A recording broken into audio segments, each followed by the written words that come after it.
It's early May 1984. The top five on the Billboard chart is almost all solo male acts, as Phil, Kenny, Lionel, Rick, and the twins rule the music scene. On television, two favorite sitcoms take on the mustache in a Ferrari, and TV stars pretend that they're Olympians. The movie scene is so amazing, I can't even give a synopsis, so you're going to have to stick around to find out about that. You're watching This Week in the 80s, so stick around.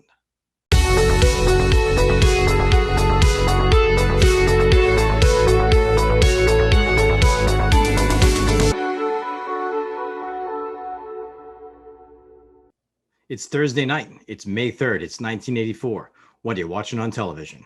Well, if you're on NBC, you're looking for sitcoms. We've got Gimme a Break with Nell Carter checking in at the 8 o'clock slot. And then at 8:30, Michael J. Fox and Family Ties. They're going up against CBS and Magnum. Magnum was awesome, guys. Like, you can watch it today. The stories still hold. I know that they tried to redo it and just leave it alone. Leave Magnum alone. Tom Selleck, it cannot be replaced. His mustache can't be replaced, and that Ferrari certainly can't be replaced. I'm going to get to ABC in just a minute. 9 o'clock, CBS, Cheers. Now, this is only the second season of Cheers. It's drawing the ratings, but it's not the superstar that it's going to be. This is so new. Coach is still on the show. I remember he died at the end of the third season, and then they brought in Woody for the fourth season. In this season, the second season, it's still at the 9 o'clock slot on Thursday nights. Now, that was followed on NBC by something called The Duck Factory. You probably don't remember The Duck Factory because not many people even watched it when it was on, despite the fact that it followed Cheers. It was actually Jim Carrey's first leading role, and it was supposed to be a pretty good show, and it turned out that they just made it a mess. Now, the story was decent, but for some reason, NBC decided to show all of the episodes out of order. So, like, the second episode that they showed was actually the 8th or 12th episode in the story. So none of the story made sense to anybody. At one point in time, someone's trying to get a job. The next week, they've got the job and they're doing well at it. The week after that, they're looking for a job. Like, none of it made any sense. And it was forgotten before it was even remembered. And, obviously, Jim Carrey turned out okay. He went on to do a few things that you might know. Just with anything else I ever do, I'm talking only about the actors in the shows during the 80s. So if you're like, oh, I hate Jim Carrey because because he said this or he did that, I don't care. I don't care. I'm talking about the 80s, and none of that shit went down in the 80s, and that's what I'm talking about. The Duck Factory. It might have been a good show, but we'll never know. At 10 o'clock on NBC, Hill Street Blues. Hill Street Blues with Daniel J. Travanti. It's just a great cop show. It ran for a long time, and it ruled the 10 o'clock slot on Thursday night, which is pretty coveted. While NBC was killing it with the ratings with Cheers, The Duck Factory, and Hill Street Blues, CBS gave us the special Country Comes Home. Exactly what that was, I don't know, terrible. That's what it was. It was terrible, I'm sure. At the 8 o'clock slot on this Thursday night, ABC had the 2-hour event, The Battle of the Network Stars. Remember it? It was awesome.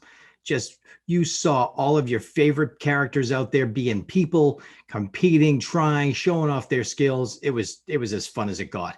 Let's take a look at the teams for this Battle of the Network Stars. ABC, Captain John James from Dynasty.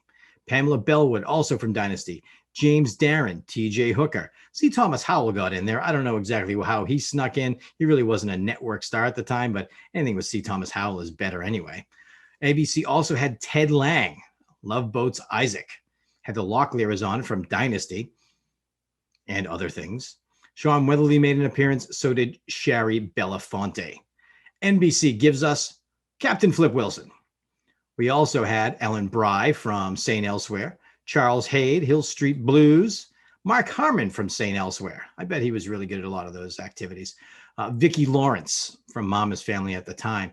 And then we had our favorites, Kim Fields, Lisa Whelchel, and Michael J. Fox. Alex P. Keaton competing in volleyball and tennis. How can you go wrong?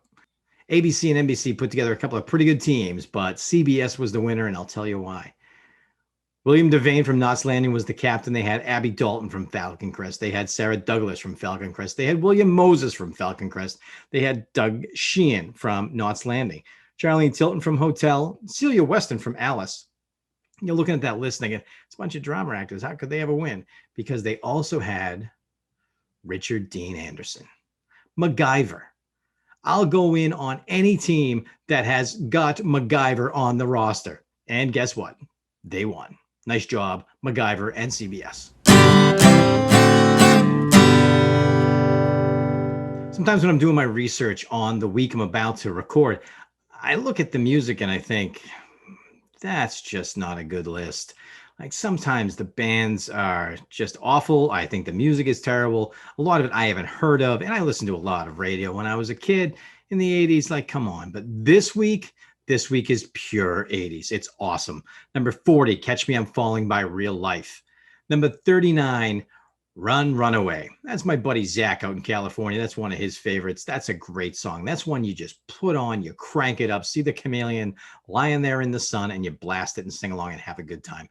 Number 38 in the list. Listen, it's the Eurythmics with Here Comes the Rain Again. I got to tell you, the Eurythmics are kind of like Journey for me. I can't stand them. I can't stand Annie Lennox, and I can't stand the other dude in the Eurythmics. But I know that they're very popular, and Sweet Dreams are made of this and all that other stuff. So they're on the list, and I'll always mention them, but doesn't mean I have to like them. Joe Jackson, 37, You Can't Always Get What You Want. Dwight Tilley with Girls. Where the hell Dwight Tilley is, who knows? Number 35, Rock You Like a Hurricane by the Scorpions. Tell me that if the Scorpion song comes on and you're on the expressway, you don't crank it up. Like 7:30 in the morning, 11:30 at night, put the windows down, turn the radio up, and let's go. Number 34, Talk Talk, It's My Life. I thought for the longest time, honestly, that was the Pet Shop Boys. It's not, but I thought it was. Number 33, Laura Branigan with Self-Control. Laura Branigan had some pretty good songs. Obviously, Gloria was her big one, but Self-Control is a pretty good tune too. 32, Huey Lewis, The Heart of Rock and Roll. He mentions this song was made to be on tour because he mentions every tour stop that he can. And if he didn't mention it in the song, he can just throw the tour stop in while they're there. That works out fine. 31, Yes, Leave It. I didn't really care for Yes. I know that they're super skilled, and On Our Lonely Heart's a pretty good tune, but the rest of it, that can just be gone. 30 to 20, Adult Education, Hall & Oates. Hall & Oates just kept pumping them out, man. Like, they had so many songs. I can remember being a kid with my Hall & Oates Greatest Hits album, and like that was a listen to the tape, flip it over, listen to the other side. Like there was nothing to fast forward through. It was all good stuff, and it still is. 29, Madonna, Borderline. That's before Madonna went all, whoa. She was just kind of having fun and singing nice songs. Then she went crazy. The Pretenders, 38, Show Me. White Horse with Laid Back or Laid Back with White Horse. I don't know which one it is, but I never heard that song. I don't ever want to. Because number 26, The Reflex by Duran Duran. This was, for a very long time, my favorite Duran Duran song. It's really tough now to pick a favorite Duran Duran song because there actually are so many. And again, my buddy Zach out in California, Zach is the one who really turned me on to how good Duran Duran is as a band. I thought they were kind of like a 2 or 3 hit wonder. I basically wrote them off. But when you sit down and listen to 10, 15 Duran Duran songs and you know them all, and then you hear 10 others that you probably should have been listening to for the past 30 years, that's a good band, Duran Duran. Berlin, 25, No More Words. 24, Rockwell. I don't even have to tell you the name of the song because he only had one. And he's in the shower. He's afraid to wash his shower. Van Halen, I'll Wait. Number 23. That's off the 1984 album because obviously this is 1984. Tony Carey, Fine Fine Day. Shalimar, Dancing in the Sheets. Top 20, Night Ranger, Sister Christian. I actually thought they had a few good songs, but this is the one everybody knows. And it's a good song. It's not as great as people make it out to be, I don't think, but it's pretty good. Like it's a good song. It's no Oh Sherry, I can tell you that. Sister Christian. Pointer Sisters, Automatic. Irene Cara, Breakdance. Irene Cara had another song other than Flashdance, and it was called Breakdance. Is that a typo? Are you enjoying this trip back to the 80s with me? I sure hope you are. Make sure you click the subscribe button and the bell so you get notifications each time a new video comes out. Billy Joel, The Longest Time. Whoa, I'm not going to do that to you. It's a good song. Number 16, The Authority song by, you know what? This list says John Cougar Mellencamp, but that's BS because at the time it was just John Cougar. What happened there? Well, you know what? The radio executive said, dude, you can't go out there with your freaking name John Mellencamp. Nobody wants to listen to John Mellencamp. You got to be cool, baby. You got to be John Cougar. And so he was. And then after a while, he just looked around. He's like, nobody cares. Nobody's listening to my music because my name's John Cougar. I'm going back to John Mellencamp. And everyone was like, who the hell is John Mellencamp? So then he went John Cougar Mellencamp. Now we all know him and love him. This is the Authority song, and it's my favorite John Cougar song, but not my favorite John Cougar Mellencamp song. Figure that one out. Alan Parson Project. Number 14, Cyndi Lauper. Time after time.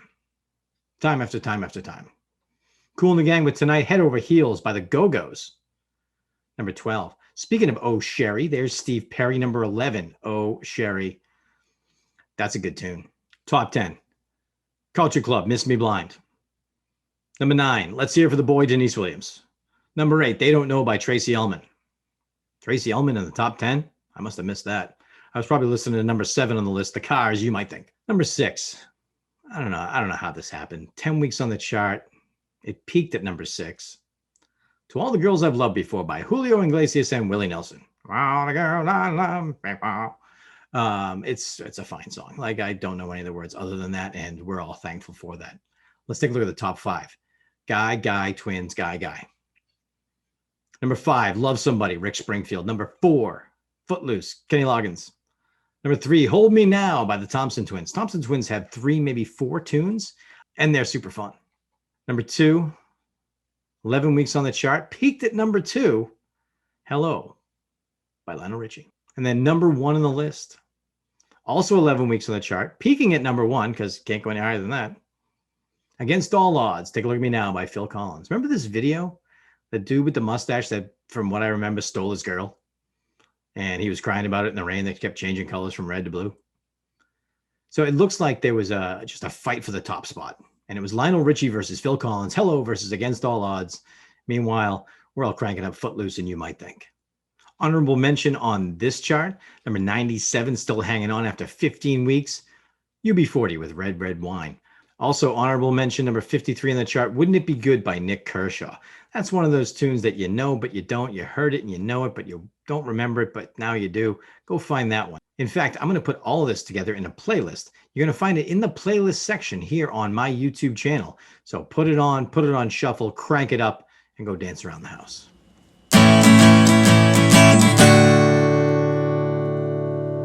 If you went to the movies in early May of 1984, you had a hard decision to make.